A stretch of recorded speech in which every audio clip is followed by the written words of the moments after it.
Hello and welcome this International Women's Day. If there's one theme that is being talked about globally, it is that of equality, equal participation, equality in every sphere, every aspect, every profession. I'm joined by Anita, Bhatia, UN Women Deputy Executive Director. She's joining me from New York. Thank you, Ms. Bhatia, for speaking to Republic TV. Let me straight up go to that report and especially those 5 key focal areas that you've focused on this time. Now, 2020 is a landmark year and the report reviews what has been done in the last 25 years. Now, one can't help but feel that the tone and the things said in the report are a little bit downcast. Now, I'd like to ask you, why is this, and have we not achieved enough? Hi, Shagarika. It's great to be with you today, and thank you for your really good question. You asked, why is the report's tone downcast? And I'll tell you why. It's because 25 years after the world got together in Beijing to declare that women's rights were human rights and human rights were women's rights, we have simply not seen enough progress on gender equality. It's as simple as that. There is not a single country in the world which has achieved gender equality. And so while there is a lot of attention being paid to the fact that there are many more women in visible leadership positions, for example, people have been talking about the fact that Finland now has the youngest female prime minister ever. She's 34 years old. I just met her yesterday. People are talking about the fact that the head of the European Commission is a woman. We see women in leadership positions quite a lot. But if you look at the data, actually the numbers are pretty pathetic. So just to illustrate, only 25% of parliamentarians all over the world are women. Less than 10% of the heads of state are women. Less than 10% of the heads of government are women. And when you think that women make up 50% of the population, you have to ask yourself, how is this progress? And then when you look at other aspects of gender equality, whether it is freedom from violence, whether it is access to resources, economic empowerment, opportunity, equal pay, women are still behind men in many, many aspects having to do with gender equality. And that's why the tone of the report is downcast, as you call it. I mean, it's not to say that there hasn't been progress on some issues. Of course, there has been some progress. When you look at what the world looked like 25 years ago, women do have better access in many places to health services. Female mortality has declined in many countries. But overall, I would say we have to have a real sense of urgency and what I call a sense of radical impatience to achieve gender equality within our lifetimes. Right. Taking off from where you just left, Ms. Bhatia, in the report you've also said that forward strides have been taken, but hard-won victories also have been rolled back in some way. Now, how do you try to ensure that something that has worked in one geography and one strata is replicated somewhere else? And also, can you also give us some examples of how, we have regressed? Yeah, so, UN Women is the global flagship entity working on gender equality and women's empowerment in the multilateral system. Our job is to implement SDG goal number 5, which is to achieve gender equality. So we have a really important role and we work in partnership. We don't do this by ourselves. We work in partnership with governments, with business, and with women's movements and civil society to ask governments to pass laws and to eliminate discriminatory laws and laws that discriminate against women in a variety of areas. So just to illustrate, you asked about, where am I seeing regression? And I'll tell you where we are seeing regression. One area where we're seeing a lot of regression is the whole area of bodily autonomy and sexual and reproductive rights.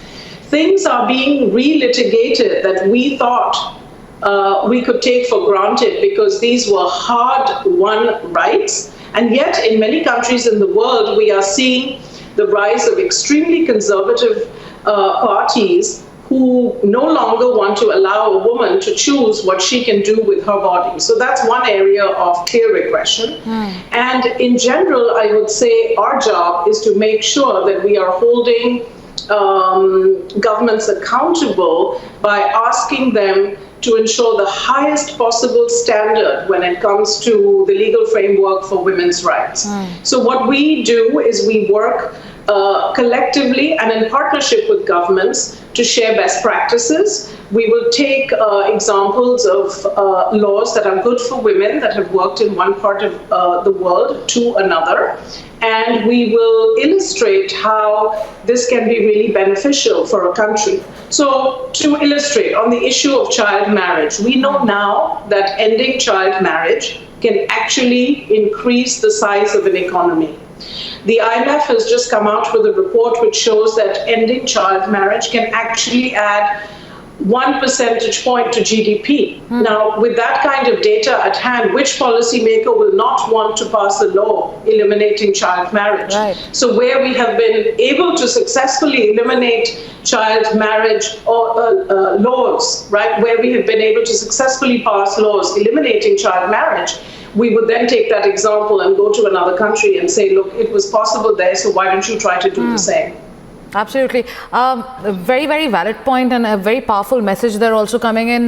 Ms. Bhatia, since we're in India and since India is indisputably one of the two countries with the most number of women in the world and hence, a country with maximum potential, why doesn't the report so much contain much mention of India?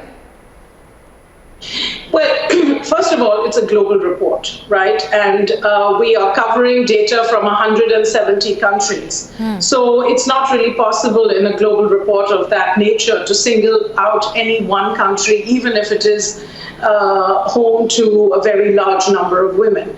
What we're trying to do in this report and what we have done in this report is to look at data from all of these countries, harvest the key messages that are emerging, and then paint a picture of what it looks like globally. We do have country-level reports, which people can access if they're interested on the UN Women website.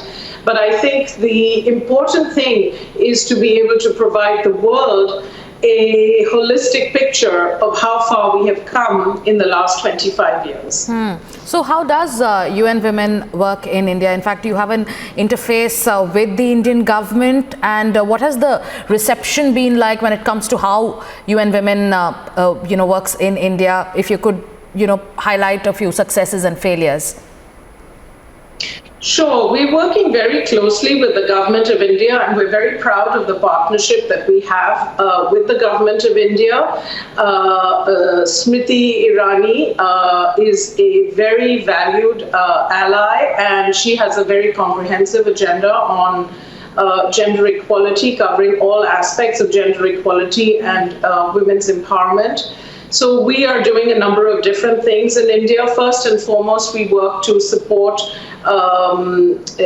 issues having to do with women's political participation, and that includes participation in decision-making, both at the local level and at the municipal level. And that's because we have a firm and well-researched belief that increasing the voice of women in decision-making, whether at the local level, at the community level, at the state level, is absolutely fundamental to better decisions. So we work on women's political participation. We work on women's economic empowerment because we believe that it is really important to give women access to more resources so that they can be full-fledged members of society and exercise their economic rights.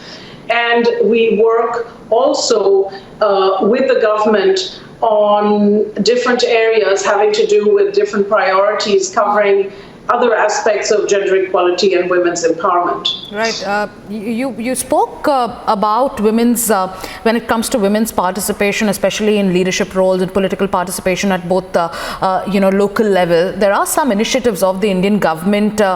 Some of the macro political statistics from India sound like, they would have your approval, such as the opening of bank accounts for women, the construction of toilets, and the provision of subsidized liquefied petrol gas for cooking, as against rudimentary means that were being used earlier. All of this has been done on a war footing, and the fact that India has most number of women MPs in parliament it's ever had, and a very large women electorate, is UN Women cognizant of these issues? Like you've said, you've called Smriti Irani a valued ally. Are you cognizant, in fact, of the steps taken by the government of India? Yes, of course. And, I think what has been done in terms of reducing open defecation and building toilets is really, really important, because it is addressing some very basic needs that have been left unaddressed for a very long time. So, we really congratulate the government on the achievements with respect to open defecation and building of toilets. I think you talked about access to finance. We too believe that access to finance is absolutely critical for women to advance, because, for a long time, women, not just in India, but all over the world, have been held back by not being able to easily access finance. So anything, whether it's digital or otherwise, that improves women's access to finance is really important for us. And we really welcome initiatives like that. And I should say one other thing. One thing that we have learned from years of research, not just our research, but the research of other institutions and other multilaterals, is that probably the single most important investment that any government can make in improving the lives of girls and women is education. It is the fundamental and most important lever for change. So I think in that sense, the Beti Padhao, Beti Bachao campaign is noteworthy, and I think all governments need to do much more to invest in the education of girls and women, because actually that is an area where we have seen improvements in the last 25 years, but what we're not seeing is the translation of those investments into increased female labor force participation. So while, some things have worked really well, which is investments in primary school, we still have to do quite a lot of work to translate all of that into actual female labor force participation, which in many countries is actually on the decline. Right, and I'm sure the government will definitely take note, because it is not just a pressing issue, but also a very, very important suggestion that you make. Before I let you go, Ms. Bhatia, how much do you think individual and high-profile developments, such as women breaking the glass ceiling or a high-profile case of Me Too movement being one, how much do you think that plays the role in the larger overall fight in ensuring gender parity? I think it's a great question, and I think what the Me Too and other such movements have done globally is give women the confidence to come forward. They have brought to light things that have been hidden for a very long time, and it was about time that women were able to speak up and talk about the atrocities that have been inflicted on them, the harassment that many women face on an everyday basis. How many women do you know who haven't had to face some form of sexual harassment, whether at work or even in the family? So, I think these movements are very important, because they have provided a platform for women to come forward in a way that hadn't been possible before. So I certainly welcome them, and I think there is actually backlash against them, because now, you're beginning to hear about some men saying, some men being afraid because of these movements. And to that, I would say gender equality is not just a women's issue. Gender equality matters for society. It matters for development. We know that countries where women are more equal in all aspects, social, economic, and political, are better off. So, it's a question both of human rights, but it's also a question of building stronger, more inclusive societies, and which government doesn't want that for its citizens? So I think that actually we should welcome the Me Too and other such movements, and we should recognize that in getting women to speak up and participate more fully, all we are doing is really unleashing the creative and economic potential of half of the citizens of a country or the world. Absolutely. And for me, I take away that one message that you just gave, that gender equality is not just a woman's issue. And with that message, thank you, Ms. Bhatia, for joining me on Republic TV. This is a special International Women's Day broadcast. You're very welcome, and my closing message would be gender equality can only succeed if it becomes a universal agenda. We need women and girls to fight for this, but we also need you, the men and boys, to be engaged with us to achieve this. Thank you. Thank you, Ms. Anita Bhatia, for joining us.